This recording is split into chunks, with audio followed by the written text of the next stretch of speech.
Wow, I've never had someone sit in the front row. This is going to be a new preaching experience. They always say that, people don't sit in the row because, they're worried that the preacher's going to spit, wear your rain jackets. Promise it's not true. It's really safe. It was funny. On Thursday, I was doing some work in preparation for this sermon tonight. And it was about 2:30 in the afternoon. I was sitting in my office. Corrie was sitting in the reception office, and the phone started ringing, which is fine. That's perfectly acceptable. That's what happens at a church from time to time. The phone rings. Usually, I wait for Corrie to pick it up because she's excellent at that. And lo and behold, the phone stopped ringing. I'm like, okay, fantastic. Corrie's got it. And it would have been about 5 seconds later, the phone rang again. And I'm like, oh, okay, no worries. It must have been one of those awkward moments. And again, it just stopped ringing. I'm like, great, Corrie's got it. And then about 5 to 10 seconds later, it started ringing again. And I thought at this point, I don't quite know what's going on, but I feel sorry for Corrie. How about I pick it up and we'll see whether it's a phone issue. I pick it up and I'm like, hello, Ellsbury Baptist Church, this is Gavin speaking.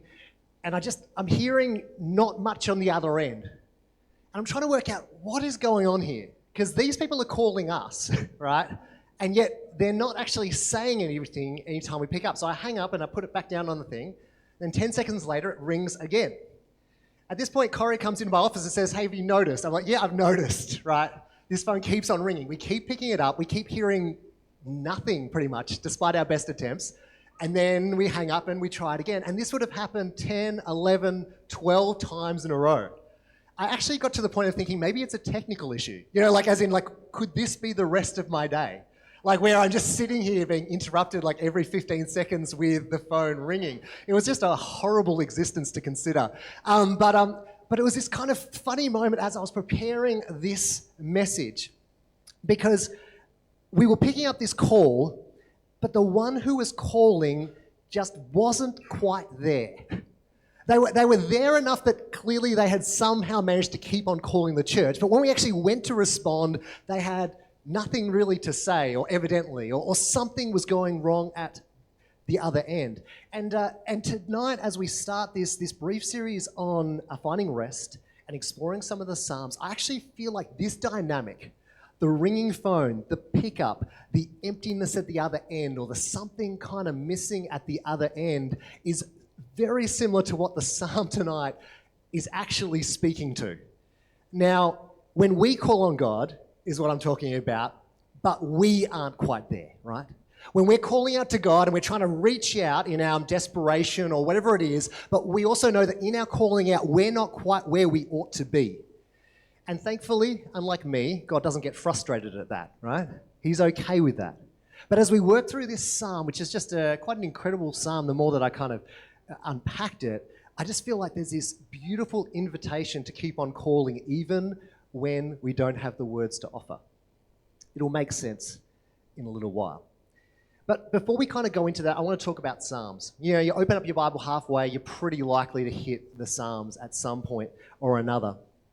It's important to understand that Psalms, and the category they fit into, which is what we call wisdom literature, are considered to be tools for the journey. We're on this journey of faith. We're trying to discover who God is, what He's like, what it looks like to engage faithfully in this world. And these tools, such as the Proverbs and the Psalms, help us make it through the difficult times, just as they did for the nation of Israel thousands of years ago as they were journeying through the wilderness, okay? Particularly during these times when they were in exile, when they had been overtaken and were under oppressive situations. These tools, including the Psalms, help us to walk the path. And one of these tools in this wisdom literature are songs, and that is what Psalms are. They are songs. So if you ever kind of pop it open and feel like, what's going on here? It is a song. That is what we are talking about when we talk about Psalms. Now, the Psalms were essentially the pop culture music of the day, right? Which for us, this is like, seriously, like as we open it up, we're kind of like, is that what's going on? This was like the popular music. These were the songs that people knew and could recite and would become part of a ritual as they journeyed to various places, right? These were the things that they kind of, had on their hearts. In the same way, I don't know about you, but for me, as I go down doing my day-to-day business, sometimes there'll be like a worship song, right, that kind of I'm reminded of, and I start to kind of sing internally. It's like these are the kind of things that the Psalms were. I don't know what you kind of grew up with. For me, I grew up with some great pop culture kind of influences. There was a particular genre of music that I don't think exists anymore called pop punk. Pop punk. Now, pop punk was like teen angst, right? It was like if you're a teenager and you have father issues, then these guys were the ones who gave you the lyrics to express it. Now, I didn't think I personally had father issues, but nevertheless, I like to identify those with those people who had father issues. And so I spiked my hair, and I listened to Good Child. I listened to Simple Plan, who were 28-year-olds pretending they were 16, and it was a good time, right? Because what it did for me, and I look back at that time quite fondly, and we'll all have these various kind of influences in our life, they offered me words when I didn't have words myself. And this is what sometimes the Psalms do. When we don't have the words ourselves, when we can't generate the language to give expression to what we are feeling and the emotions that we have, we turn to songs in order to give us those tools. And it's important that as we look through the Psalms, and we're going to explore just a few, there is a psalm for every emotion under the sun. There really, really is, the more you go through it. And they offer words when we have none. And I wanted to kind of frame this up right from the get-go so that we treat Psalms for what they are rather than for what they aren't.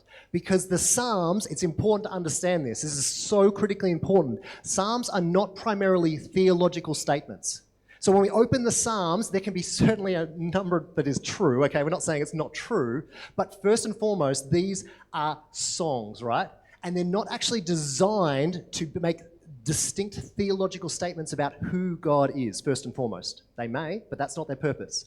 First and foremost, Psalms actually reveal the human condition. They reveal far more about the human state of being, what's true about us, than they do about God. In fact, sometimes you'll see references to God in the Psalms that aren't actually very consistent with what we see as God made fully demonstrated in Christ Jesus, right? And that's okay, because it's coming from this place of human angst. God, do this. I want you to do this. Spite those people. Smite them. Do whatever you know. And you're kind of like, oh, is that who God is? No. That is far more reflective of the human condition that we all know, rather than a theological statement about the character of God, okay? And so when we treat the Psalms for what they are, this is incredibly liberating and it's transforming, okay? Because again, these are tools for our journey. And so tonight's message is going to be a bit different, okay? Because tonight, I want you to find yourself, right, in Psalm 4, okay? Which is what we're going to be looking at. It's only 8 verses long, okay? Now, I don't want you to do anything with this. Right? Now, when I say that, I want to be really specific about this, right? Because most sermons, you're like, hey, here's the text. Now I want you to do something. Action this, all right? We've been conditioned, right, to apply sermons. I totally understand that, right? And I will share some observations, don't worry. For those, I won't hang you out to dry. But first and foremost, I want to encourage you to let the psalm do the work in you, right? Allow it to speak to your condition. And then, of course, allow God to be revealed in the midst of that story. But in order to actually allow the psalm to do a work in us rather than for us to do it, we actually need to prepare ourselves. All right? Sometimes we actually need to shift our mind and perspective to look at these psalms differently. And the psalms, right, require us to slow down, to rest, before we can heal, okay? Which is something we often don't like to do, by the way. Because if we slow down, we risk feeling things. See, if we kind of push on and push forward, if we look toward the next accomplishment, we can just kind of be defined by our next aspiration or what we have achieved in the past. There's almost a risk to slowing down because suddenly I have to take stock of where I am, what I am feeling, what is going on in me. It's a very risky thing to do. I risk anxiety when I slow down. And yet the Psalms actually remind us that we need to take that risk on a regular basis. We need to slow down, because unless we slow down, we actually close the door for God to do some healing work that he desires to do within us. So in order to prepare tonight, this is the question I want you to consider. In order to prepare for this psalm, for the work that this psalm is going to do in you and through you by the Holy Spirit, what is the thing that is frustrating you the most right now?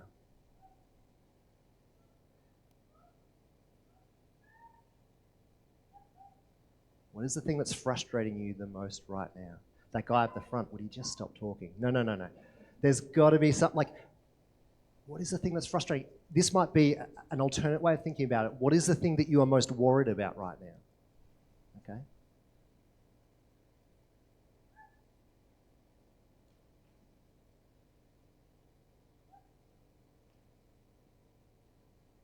There might be one or two things that come to mind. There might be more. And even as we do that, right, you might actually feel a little bit of angst. Don't make me feel, Gavin. Don't make me feel. Don't make me think. Don't make me stop, right? No, right? We don't like it. We need to do it, though. You know the stories you're carrying. So to prepare ourselves for this psalm to speak and for the Spirit to do a work through us in it, what is the thing that's frustrating you right now? What is the thing you are most worried about? Hold that thing in your mind as I read through this psalm.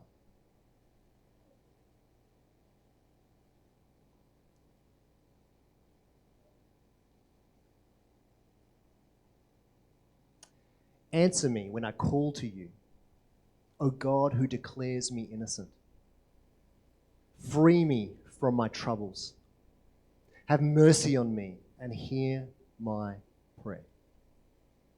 How long will you people ruin my reputation? How long will you make groundless accusations? How long will you continue your lies?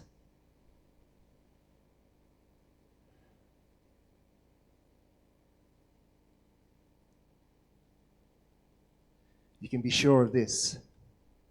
The Lord set apart the godly for himself. The Lord will answer when I call to him. Don't sin by letting anger control you. Think about it overnight and remain silent.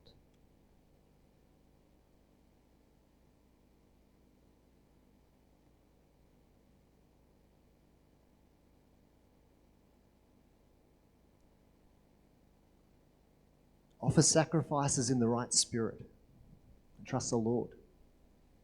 Many people will say, who will show us better times? Let your face smile on us, Lord. You have given me greater joy than those who have abundant harvests of grain and new wine. In peace, I will lie down and sleep, for you alone, O Lord, will keep me safe.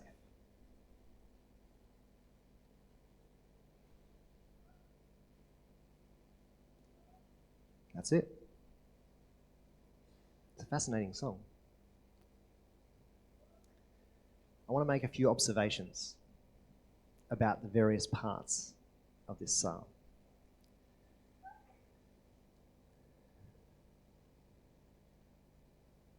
You may have noticed, or you may not have, and that's okay too, that these first two verses, the lyrics are characterized by the burden of the other, particularly verse 2.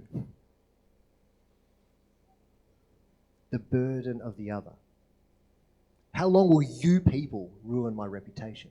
How long will you make groundless accusations? How long will you continue in your lies?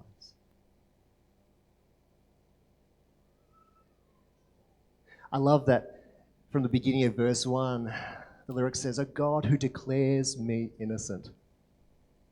I love the fact that the psalmist is like, really in this state where he's like, you are the judge and I am in the right here. That frustration, that thing that's worrying me, is like, God, you are the judge. You are the one who makes declarations and you will declare me innocent. There's almost a bit of a arrogance, dare I say confidence maybe, in such a statement? Have mercy on me and hear my prayers. God, you know that this is important to me. Hear my prayers. Again, we know God hears our prayers. This is important to me, our God. And then those three statements of lament. How long will you people ruin my reputation? How long? How long? How long? There is this pure frustration and almost candor that comes from our perspective, the perspective of the author. And after this sense of, hey, I'm in the right here, this is important to me, and this sucks, the psalmist takes a breather. Selah, they call it. Sometimes translated as interlude. Have you ever had that moment where you just have to get everything off your chest? This is not okay. These people, what they have done, what they are doing, it is not okay. How long will you do this to me? And finally, when you get it all out, the psalmist takes a breather. And as he takes a breath, something shifts. You see, because the next couple of verses are characterized by something different. You could say that they're characterized by a self-awareness. Verse 3, you can be sure of this. The Lord set apart the godly for himself. The Lord will answer when I call him. Don't sin by letting anger control you. Think about it overnight and remain silent. It's important that there's a selah between verses 1 and 2 and 3 and 4 because the you in this passage changes. When he's saying you can be sure of this, he's no longer talking to his adversary. He's no longer talking to those who are causing frustration. The psalmist is talking to himself. He's saying, you can be sure of this though. The Lord will set apart the godly for himself. I'm being reminded of this. The Lord will answer when I call to him. That's a confirmation that it's self-awareness. Suddenly there's this shift. Maybe it isn't about them, it's actually about me, where I am at. And then in verse 4, don't sin by letting anger control you. He's not talking about God, obviously. He's not talking about others. The psalmist is talking about himself. He's saying, I need to pause. I need to stop. And then he does just that. Selah. Takes a breather. Has a little intermission as he allows that to sink in. I thought it was about you out there. Then I took a breather and I suddenly thought that it was about you right here.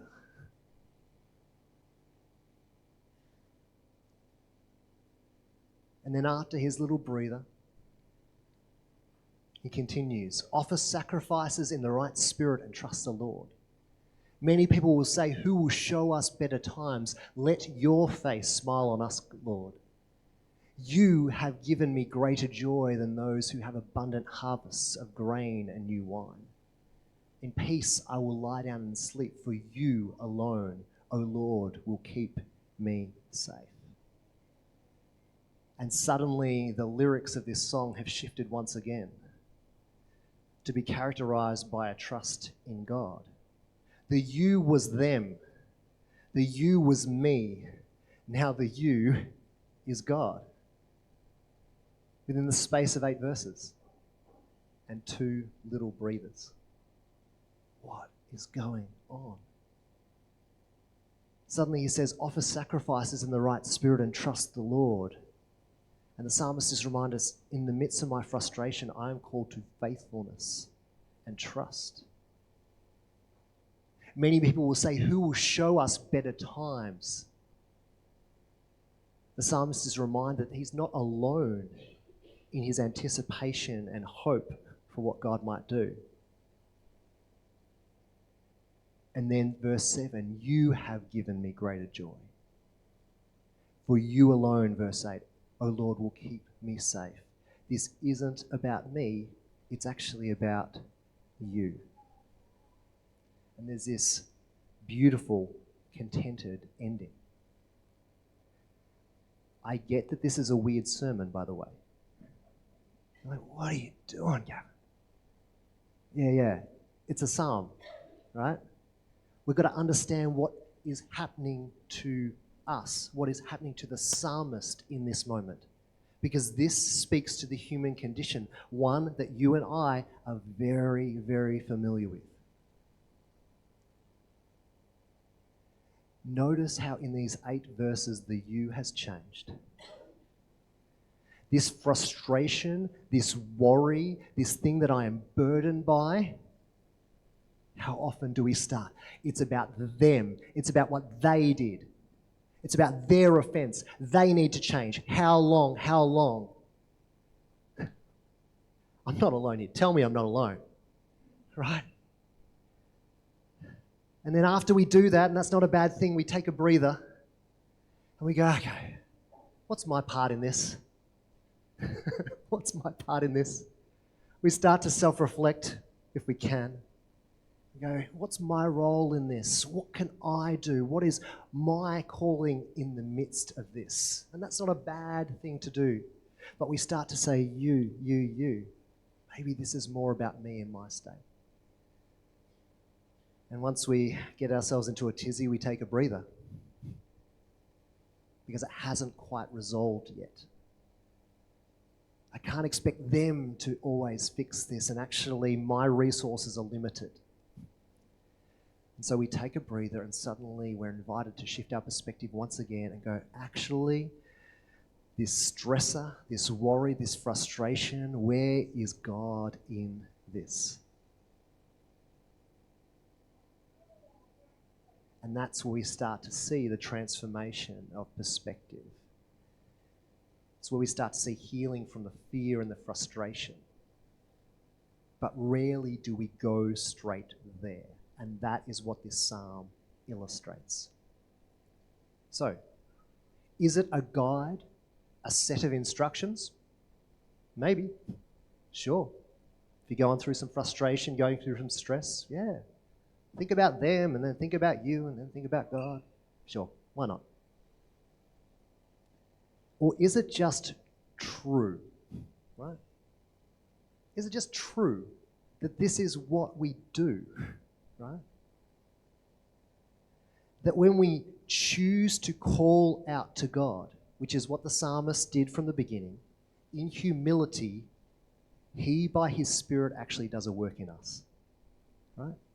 It's like when we choose to call out to God, when we choose not to hold that frustration, when we choose not to hold that worry, and we actually cry out to God like the psalmist from the beginning, hear me, O God, the Spirit actually takes us on a journey by God's grace through an awareness of others, awareness of self, and ultimately awareness of who God is as he does a work of healing in us.